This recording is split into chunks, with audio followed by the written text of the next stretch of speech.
South India shopping mall the wedding మంత్ర సరికొత్త wedding collection south India shopping mall.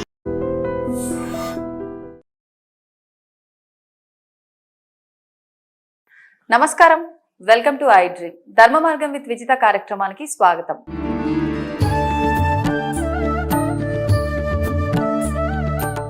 నమస్కారం గురుగారు. ఓం శ్రీ మహాగణాధిపతయే నమః. గురుగారు, ఈ మధ్య కాలంలో అని చెప్పలేము కానీ గత కొంతకాలం నుంచి దేవుడి యొక్క మంత్రాలు, స్తోత్రాలు, అష్టకంలోంచి మధ్యలోంచి కొన్ని లైన్స్ ఇవన్నీ తీసుకొని మొబైల్ రింగ్ టోన్ గా పెట్టుకుంటున్నారు చాలా మంది. నిజంగా ఇది అలా పెట్టుకోవచ్చా? కరెక్టేనా? దీనివల్ల ఏమైనా దోషం వస్తుందా ఇది పెట్టడం గనక తప్పైతే? దాని గురించి. అరహస్య కృతం వా అని రెండు ఉంటాయి.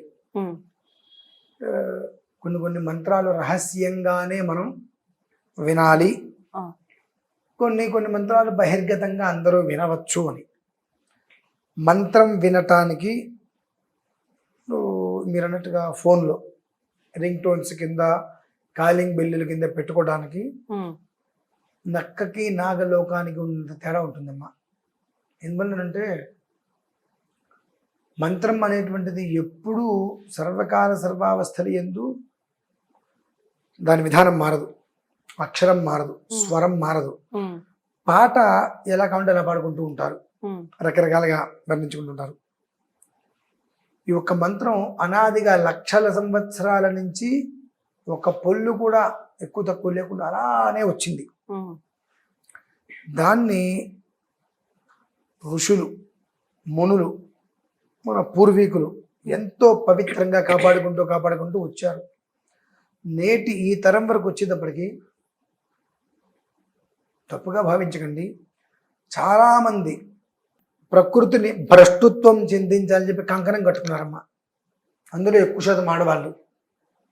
ఎలా అండి? ఎలా అంటే ఈ గాయత్రి మంత్రం ఉంది.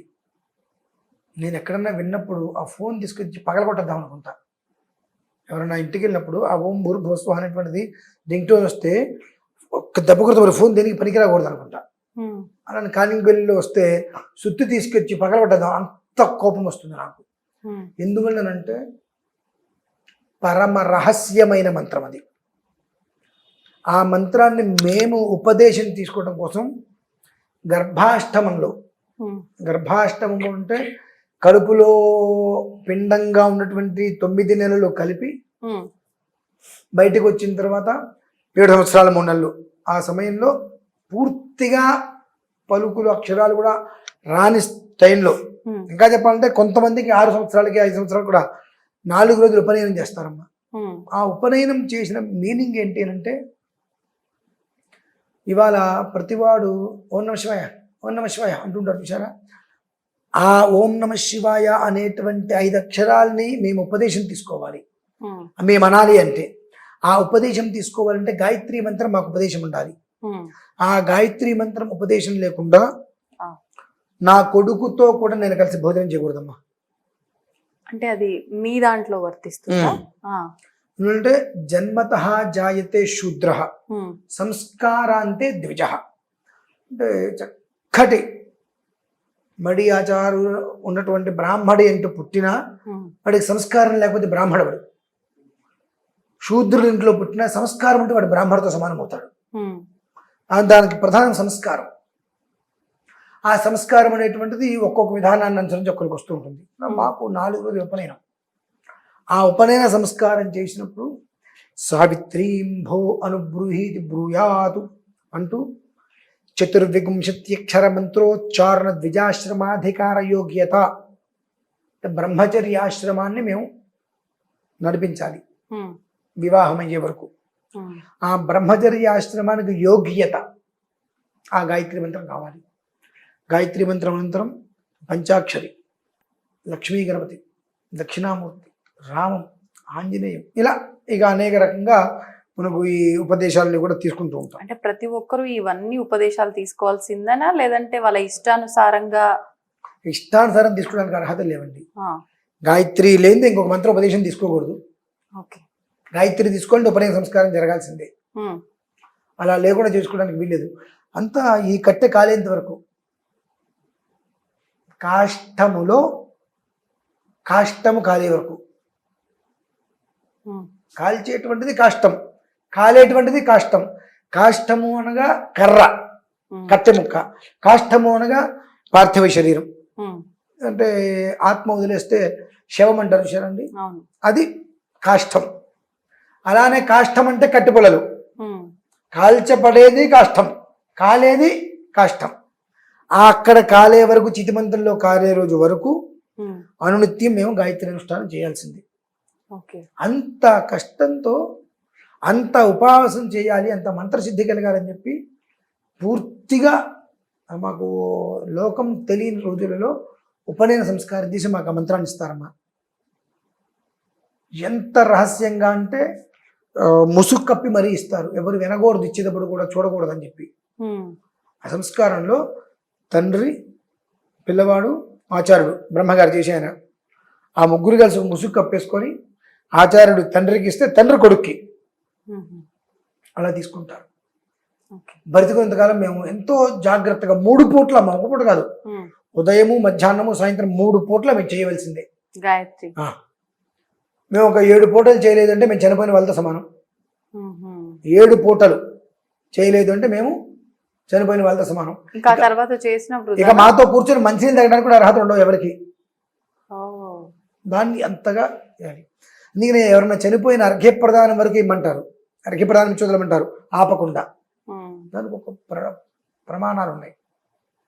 మన ఇష్టానుసారము నేను పాట పాడేస్తా, వీణ కొట్టేస్తా అంటే ఎట్లమ్మా? ఇవన్నీ వచ్చి ఆ గాయత్రి మంత్రం, దానికి ఒక స్వర, అక్షర, పద, వృత్తవర్ణాలు ఉంటే వాటిని తప్పించి ఒక పాట రూపంలో దాన్ని రింగ్ టోన్ కింద పెట్టేశారు. ప్రకృతిని చెడబడుతున్నారమ్మా, ప్రకృతిని చెడబడుతున్నారు. 27 సంవత్సరాల పూర్వం ఇప్పుడు జరుగుతుంటే అనర్థాలు ఎప్పుడు మీరు విన్నారా? దాని అన్నిటికీ కూడా సోషల్ మీడియా, మంచికి చెడుకి సోషల్ మీడియా వచ్చేటప్పటికి ప్రతి వాడు వాడి యొక్క గొప్పతనాన్ని వాడు చూపించుకోవాలని చెప్పి ఏది నిజం ఏది అబద్ధం అనవసరం, మనం చెప్పిందే నిజమని భావించి ఇష్టం వచ్చినట్టు చెప్పడం చేయడం చేసేస్తున్నారు. ఇప్పుడు అంటే గాయత్రి మంత్రం బయటికి ఉచ్చరించకూడదు కాబట్టి ఆ మంత్రం నేను చెప్పట్లేదు, వేరే మంత్రం చెప్తున్నాను ఇప్పుడు. అంటే ఇప్పుడు అది రహస్యంగా ఉండాలి, అది ఉపాసన లేని చేయొద్దు కాబట్టి అది రింగ్ టోన్లుగా పెట్టి తప్పు చేస్తున్నారు, ప్రత్యేకించి ఆడవాళ్ళు అన్నారు. అవును, అదే మిగతా అదే చెప్తున్నానమ్మా. మంత్రం అంటే కొన్ని మంత్రాలు మనం బయట ఎక్కడైనా చెప్పవచ్చు, కానీ గాయత్రి మంత్రం చెప్పకూడదు ఎక్కడ.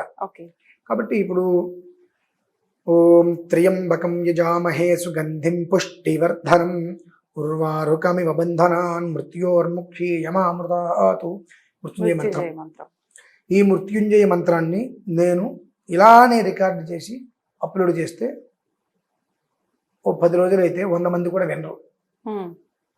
అదే దానికి బీజిఎం, జీబీఎం ఇది అంటారు, బీజీనా అదొకటి పెట్టి మంచి వెనకాల డ్రమ్స్ సౌండ్ వస్తున్నట్టుగా పెట్టి ఓం త్ర్యంబకం యజామహే సుగంధిం పుష్టివర్ధనం అనుకుంటూ దాన్ని ఒక పాటలాగా మారిస్తే 24 గంటల్లో లక్షల మంది చూస్తారు. ఏంటి బీట్ బాగుంది, వినటానికి బాగుంది, ఎందుకంటే మీ జీవితాలు మొత్తం నాశనం చేసుకుంటున్నారు అనుకుంటా. చేసేవాడికి సిగ్గు ఎగ్గు ఏమాత్రము లేదు. నీలాంటి వెధవలు వెంట పట్టాక వాళ్ళు చేస్తున్నారని నువ్వు వెంట ఆపేస్తే అది మంత్రం తెలుసు, స్వర, అక్షర, పద, వృత్త, వర్ణాలు ఉంటాయని తెలుసు. ఆ వాటిలో ఏ ఒక్కటి మనిషికి ఒక కాలు లేకపోతే బ్రతికేస్తాడు, ఒక చేయి లేకపోతే బ్రతికేస్తాడు. బట్ కానీ వాడికి కుంటివాడను, కవిటివాడను, అంగవైకల్యంతోనో ఒక మాట అయితే ఏదో ఒకటి వస్తుందిగా, వాడు ఎంత బాధపడతాడు? చక్కగా ఉన్నటువంటి మనిషి ఏదో ప్రమాదం జరిగి కాలో చెయ్యో పోయింది, వాడు నలుగురు ఎంత జాలిగా చూస్తారు వాడిని, వాడికి ఇంకెంత జాలిగా ఉంటే చచ్చిపోవనిపిస్తుంది వాడికి, వాడి మీద జాలి చూపిస్తుంటే ఎట్లా? అప్పుడు బ్రహ్మాండంగా నడిచాడు, నానా తిప్పాడు, కత్తులు తిప్పాడు, కటారాలు తిప్పాడు, ఇప్పుడు చేతులు పడిపోయింది, కాళ్ళు పడిపోయింది అంటే వాడు అది విన్నప్పుడల్లా ఎందుకు బ్రతికైనా అనిపిస్తుందా? అలానే స్వర, అక్షర, పద, వృత్తవర్ణాల్లో ఏ ఒక్కటి లోపించినా మంత్రం చచ్చిపోతుందండి. అది మంత్రం చనిపోవటం వలన దుష్ప్రభావాలు ఎక్కువ అవుతాయి. ఇప్పుడు మనం చేసేవన్నీ ఎలా ఉన్నాయి? మంత్రాన్ని మంత్రంగా కాకుండా ఒక మంచి బీట్ ఇచ్చి, బీట్ సౌండ్ ఇచ్చి దాని పాట పాడుతుంటే అద్భుతంగా ఉంది వినటానికి, కానీ అది శరీరంలో ఎన్ని పార్ట్లను నాశనం చేస్తుంది అది మనకు తెలియట్లా. అలా చేస్తున్నాం. మంత్రం అనేటువంటిది ఎప్పుడైనా తప్పేనండి. శ్లోకాలు ఏమి ఇష్టం ఉమ్. పెట్టుకోండి. శ్లోకాలు కానీ మంత్రం పాటలు ఏ దేవుడి పాటైనా పెట్టుకోవచ్చు. అంటే ఇప్పుడు ఈ మంత్రాన్ని మీరు అన్నట్టుగా పాట రూపంలో అనువదించిన తర్వాత అది కూడా అలా కూడా పెట్టుకోవద్దా? భ్రష్టత్వం సర్వనాశనానికి మూలం అది. ఉమ్. మంత్రము అంటారు, దాన్ని పాటలుగా ఎలా అన్వయిస్తున్నారు. ఉమ్. ఒక పరమ రహస్యం చెప్తా, మీకు అర్థమైతే నాకు అర్థమైందని చెప్పండి. ఉమ్. మంత్రం అనేటువంటిది అంటే వైదికం ఎలాంటిది అంటే చెప్తా. భార్య తల్లి పాత్ర పోషిస్తుందిగా, తల్లి భార్య పాత్ర పోషిస్తుందా, అటువంటిది మా మంత్రం. ఓకే. ఒక మాటగా చెప్పాలంటే ఏ పరిస్థితుల్లో కూడా తల్లి భార్య కాలేదు, భార్య మాత్రం తల్లి అవుతుంది. భార్య తల్లి అవుతుంది, కానీ తల్లి ఎటువంటి స్థితిలో కూడా భార్య పాత్ర పోషించలేదు కదా. సో మంత్రం అనేటువంటి అటువంటిది. ఉమ్. దాన్ని మారించి మన ఇష్టం వచ్చేట్టు చేస్తే దాని యొక్క దుష్ప్రభావం మనకు వర్తిస్తుందా వర్తించదా ఉమ్. అనేటువంటిది మనం తెలుసుకోవాలి. ఎందుకంటే ఇక్కడ కూర్చున్న వ్యక్తి ఎంత ఒళ్ళు జాగ్రత్తగా పెట్టుకుని మాట్లాడాలో. ఒక్క మాట నోట్లో అపశృతి రావద్దు, నోరు మూసుకోరా, ఇటువంటి పదాలు కానీ ఏవి రాకూడదు. వస్తే ఎంత నెగిటివ్ ఇంపాక్ట్ ఆ మనిషి మీద పడుతుందో తెలుసు. తెలిసి కూడా నేను కొన్ని విషయాలు సిగ్గు ఎగ్గు లేదండి వీళ్ళు ఎందుకు బ్రతుకుతాం ఇటువంటి మాటలు నేను మాట్లాడుతున్నాను అంటే మనం ఎవరినో 100 మందిని చంపి పాపం మూట కట్టుకోకర్లేదండి. ఇటువంటివి చిన్నవి, ఇవి చిన్నవే కదా అని మీకు అనిపిస్తుంది. 10 చిన్నవి కలిపితే ఒక పెద్దది అవుతుంది కదండి. 100 చిన్నవి కలిపితే ఒక పెద్దదానికైనా పెద్దదేగా. అటువంటివి మనం చేస్తున్నాం తెలియకుండా. తద్వారా ఎంతటి పాపాన్ని నెత్తి మీద మూట కట్టుకుంటున్నాం. ఇటువంటి వాటిని అవాయిడ్ చేసినా కనీసం మాత్రం జీవితం బాగుంటుంది. ఇవి వినవద్దు. మా ఇళ్ళల్లో అంటే బయట వాళ్ళు ఉంటాం కదండి, మా ఇళ్ళల్లో చాలా మంది ఏవి పెట్టుకుంటూ ఉంటారు. నాకు ఉక్రోషం పెరిగిపోతుంది. బ్రాహ్మడుగా ఎవరు అసలు అన్నం తింటున్నావా, పేడ గురుకన్నా హీనంగా వచ్చేస్తావు అని చెప్పి తిడతా నేను. మొహం మీద తిట్టొస్తా. ఎందుకు అని అంటే చెప్పను నేను, నీకు తెలియాలి. అప్పటి వరకు నీతో చక్కగా నవ్వుతూ మాట్లాడుతున్నటువంటి వ్యక్తి సడన్గా నిన్ను ఒక తిట్టి అక్కడి నుంచి తిండి వదిలేసి బయటకు వస్తానమ్మా. నేను వింటే మాత్రం ఇంట్లో బయట తిట్టేసి బయటకు వచ్చాయంటే ఎందుకు నువ్వు గమనించాలి. నువ్వు బ్రాహ్మణ పడగొట్టావుగా, నీకు కొద్ది గొప్ప జ్ఞానం ఉందిగా.